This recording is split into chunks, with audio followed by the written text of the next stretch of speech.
This is one of the most anticipated pieces of hardware in this relatively new year.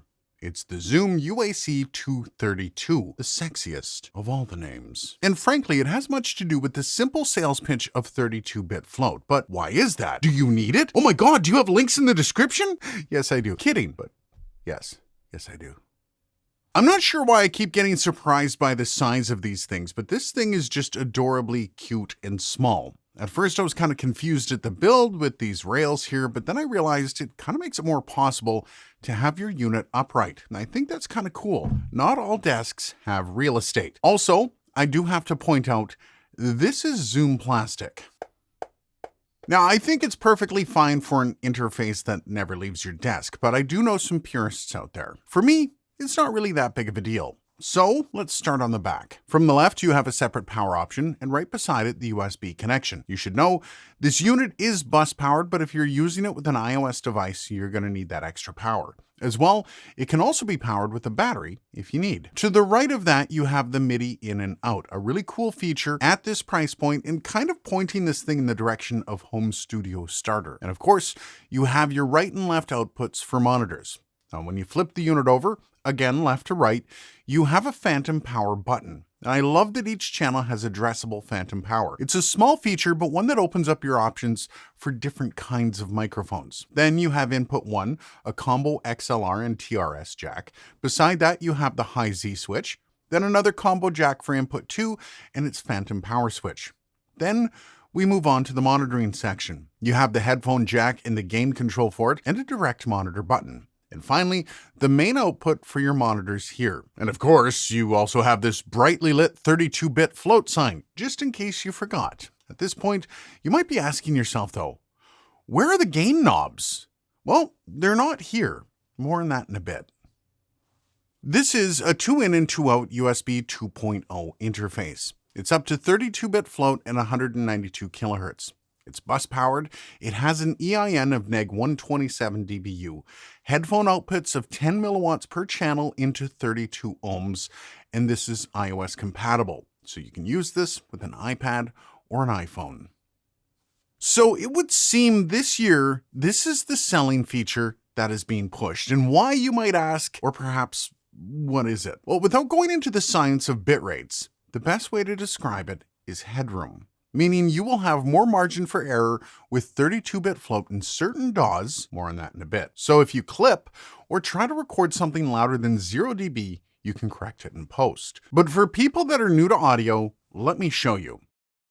So if you're recording in 16 or 24-bit, you'll peak like this. Hi, my name is Aiden Wolf, and I'm just trying to record a video for this channel. And with all that, you end up with distortion because all that information beyond 0 just goes away, it's gone. But with 32-bit, we can do the same thing. Now I'm talking into the microphone really loud and I'm peaking. Ooh, am I ever peaking? I can see it. Ooh, that's bad. And when you gain all that down, you still have that information.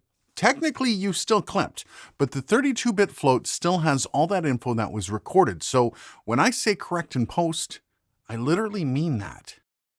Now, we're not going to spend too much time on this, but there's a couple important notes here. First of all, this software is basically for your monitoring and monitor routing. The loopback here is a nice feature, and this is where you find it. This is also where you think you get gain control. Now, I was watching one of the Zoom videos, and they said that this will have no impact on your gain, but when you move the controls here, your output goes higher or lower, which means, according to Zoom, this isn't preamp gain, but a volume control for the output. Now, I prefer my viewers not to fall asleep, so I'll leave it up to Zoom to explain that one in a future video. But with that explanation, with this unit, you do not need gain control because it allows you to fix both quiet and loud signals in post without any noise differential.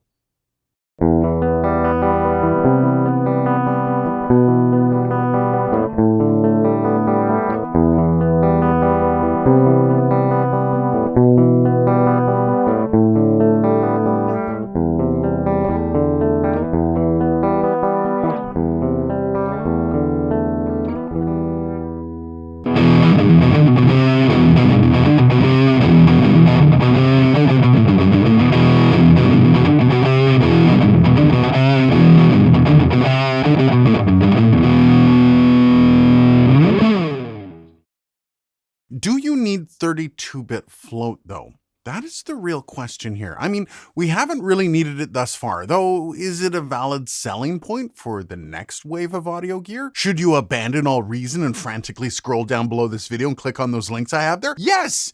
But wait, hold on. 32-bit is not going to make your audio any better. This is not a cure-all for horrible sounding audio. This is literally just more headroom. And while this is being marketed as a don't have to set your own gain or just fix it in post kind of thing, well, let's take a step back from the marketing for a second. First of all, learning how to properly set your gain stage is actually quite important. And you should actually learn how to do this regardless. While 32-bit does make it easier to fix a past mistake, it's not a cure-all for laziness. 32-bit float is actually a very useful tool and one that will be a welcome addition in many studios. But it's just that. It's another tool that can save your ass in the next time you play your acoustic a little too loud, or the next time your shredding is a bit too much for your DAW. But aside from not having to do some retakes for peaking audio, you can just record at a sensible level and gain up in post as well. So yes, this thing is a good thing. Remember, a little bit of time you take to set things up properly will probably take less time than fixing it in post. So there are a few things we need to point out here. Yes, 32-bit is awesome, sure. However, you might not even be able to utilize it at this time, which is a mildly inaccurate statement in itself, but hear me out. You see, some apps like Audition will let you record in 32-bit, but will not handle any values above 0 dB if on PC, which means you can record, but there's no peak protection. And there is a handy dandy list that Zoom has available on their website. I'll make sure to link that down below as well. And by the way, Audition isn't the only one impacted on PC and Mac, so really make sure you check that list before buying if you're literally only going for that peak protection. This may very well change in the future as software updates are able to play nice with new hardware, but I can't guarantee if or when. If 32-bit float starts saturating the market, and I believe it's about to, you may see the changes happening fast. So if your DAW is impacted, I'll leave the decision up to you. So then let's start with the pros. And really, we've gone over them all. 32-bit float is cool. Addressable phantom power per channel is a nice touch and something not necessarily given at this price point. All in all, it's a decent piece of gear for the price point. However, we do have some cons. Now, first up, this thing doesn't work with everything. Now, I'm pretty sure that's not up to Zoom to fix. For example, according to one of my viewers named Midnight Wolf, this thing is not even seen by Discord. Next, and while this isn't my complaint, I do know some people that are going to be put off by the plastic body. For me, I baby my gear, but if you're a run and gun type of creator, that might not be in the cards for you. And one of the biggest complaints I have is the headphone preamps. They are noisy. Now, at first I thought I just had a bit of a faulty unit because they're quite noisy for this price point. But after speaking with Midnight Wolf and hearing others in Podcastage's Discord having the same issue, it seems it needs to be brought up. But that said, I don't think this is necessarily a hardware issue since according to Midnight Wolf, they aren't as loud on a Mac, which means it might just need a software revision. Fingers crossed for that. So, with that list of pros and cons, this might make it a bit of a difficult decision. The 32-bit float is a very attractive option. And aside from those hiccups, this unit might have a lot of upswing. I mean, compared to the Scarlett 2i2, which is around the same price, it's going to be a tough call. It's overall build quality versus feature set, essentially.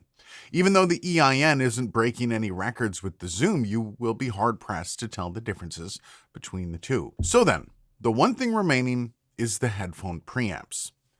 And I hate to say this, but it's a bit of a non-starter. But if that's something that can be fixed with a software update, stay tuned. If I find out, you'll be the first to know. Unless you're on a Mac, it would seem. Now, if that's the case, I guess just disregard most of what I said in the cons because it just seems to work with a Mac. Now, also, you do have to remember this is going to be the year of 32-bit float. So much more is on the way. Get subscribed so you don't miss any of it. And as always, links are down below if you want a closer look-see. Cheers.